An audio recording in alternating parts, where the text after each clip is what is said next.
बापू तू ये कौन करुचु रील्स देखुचु सेपट साइड चिकेन पकोड़ा को अंडा चॉप हेलानी है मु तो जानिनी सत्तर तू जान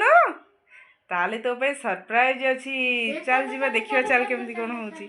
चौपाईका किसी जो सामग्री दरकार से सामग्री गुराक मु कहूँ ये रसुण रखिदेली ताते ये हूँ कंचा लंका निहती पहले टेस्ट आसो कंचा लंका रसुण को थोदेली तापर तो कौन हम ना अदा आपको भल कि छेचा हम है ता सहित जो पिज देढ़टा मुझे गोटाए अदे देढ़टा बर्तमान आपको चोपा छड़िया हम एमती गोटे गोटे चोपा छड़िया हम ये रसुण गोटे चोपा छड़े भल टेस्ट आसो तो तापर मो माई एठी बसिकी से सबरु चोपा छड़ेबारे मध्य लागि पड़चंती ये अंडा चौपाईका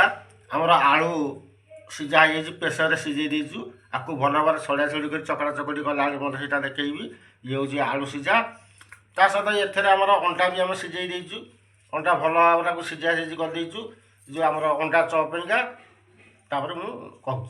तो से सब भितर एठी मो भाई माने मध्य चिकेन सहित चिकेन सब सामग्री नहीं आसिक पहुँची गले एठी मो भाई चिकेन को काढ़ी जरी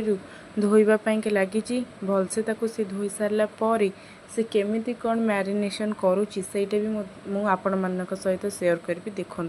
तो से भितर मो माई एठी बसिक अदा रसुण को भलसे छेचिकी ताको पूरा क्लीन कर दौरान तापर एठी मो भाई बसिक आलू चोपा भी छड़ाऊँगी से भितर आम अदा रसुण पेस्ट भी हो सारे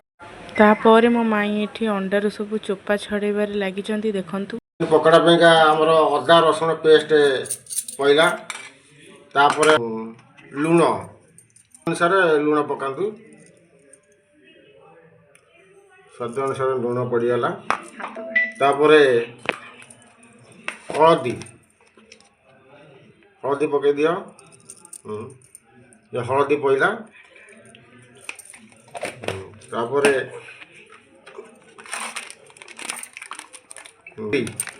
काश्मीरी चिल्ली टे भल कलर हाँ काश्मीरी चिल्ली टे पड़ा बर्तमान आम पकोड़ा पाउडर पड़ा भारी टेस्ट आसो खाया बढ़िया लगे पकोड़ा पाउडर कॉर्नफ्लोर पाउडर पकई दियो देखिए से अनुसार पकातु आग टे फेंटा जदि दरकार है ताले आग पछारे पकेवा ना एतिक भी चिकेन मसला पड़ीगला बर्तमान आम आपको अंडा टिके भांगी पकईदबा अंडा भांगी पकईदबा तापर 3टी अंडा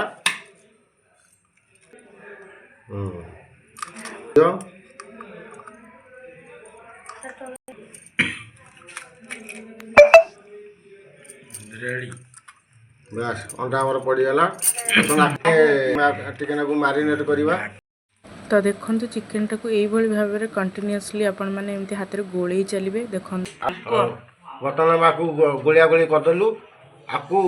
घोड़े देवु कि ना अधघंटा आम घोड़े रखीदेला पाग ठीक आसी बर्तमान आम आपको ढाकुणी गोटे घोड़े दवा आम बेसन पकई पानी दे कॉर्नफ्लोर पाउडर टे पकईदेल लुण टे पड़ा काश्मीर चिल्ली पड़ीगला चिकेन मसला पानी देकी भल भाव टिके गोले दबा दियो भल कर गोले दियो चारिपट बुलाबुली कर दियो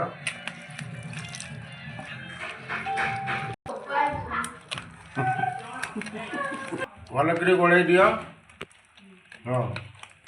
हाँ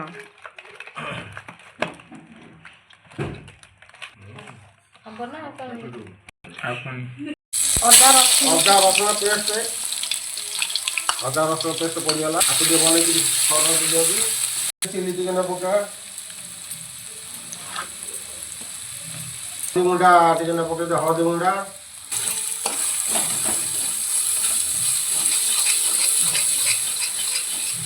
मसला ये चिकेन मसला पड़ा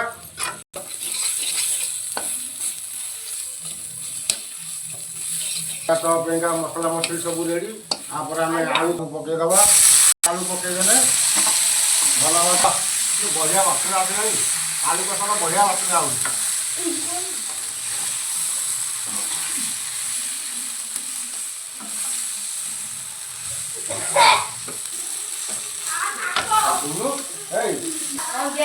ତ ତାପରେ ଆମେ ଏମିତି ଅଣ୍ଡାରେ ସବୁ ମଝିରେ ଆଳୁ ଷ୍ଟଫିଂ ଦେଇକି ଏମିତି ହାତରେ ଭଲସେ ଆମେ ତାକୁ ଗୋଲ ଗୋଲ କରିନେବା। ଦେଖନ୍ତୁ ତ ଏଇଭଳି ଭାବରେ ଆମେ ଅଣ୍ଡା ଗୁଡ଼ିକୁ ସବୁ କୋଟ୍ ଦେଇ ସାରିଲା ପରେ ତେଲ କଡ଼େଇରେ ଆମେ ଏମିତି ତାକୁ ଆରାମସେ ଧୀରେ ଧୀରେ ଦେଖିକି ପକେଇବା। ତ ଦେଖନ୍ତୁ ଏଇଭଳି ଭାବରେ ଆମେ ସବୁ ପକେଇବା।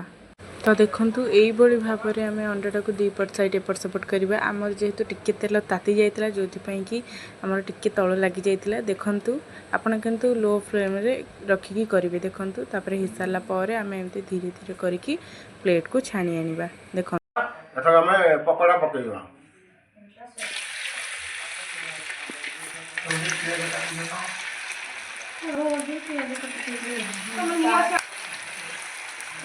ତ ଦେଖନ୍ତୁ ଏଇପରି ଆମେ ଚିକେନଟାକୁ ଭଲସେ ଏପଟ ସେପଟ କରିବା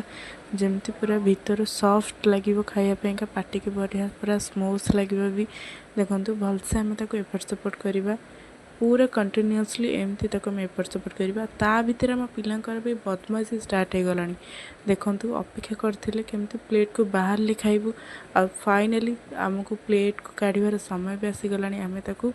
ଜଲ୍ଦି ଜଲ୍ଦି ପ୍ଲେଟ୍କୁ କାଢ଼ି ନେବା। ଦେଖନ୍ତୁ ଏଇଭଳି ଭାବରେ ପ୍ଲେଟ୍କୁ ମଧ୍ୟ। ତ ଫାଇନାଲି ଆମର ଚିକେନ୍ ପକୋଡ଼ା ସହିତ ଅଣ୍ଡା ଚପ୍ ମଧ୍ୟ ରେଡ଼ି ହେଇସାରିଛି, ତା ସହିତ କୋଲ୍ଡ ଡ୍ରିଙ୍କସ୍ ବି। ଆଚ୍ଛା ରିଷି, ଅଣ୍ଡା ଚପ କେମିତି ଲାଗୁଛି ଟିକେ ଆମର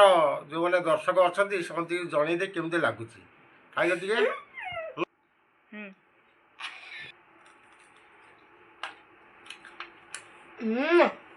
ରେଡି।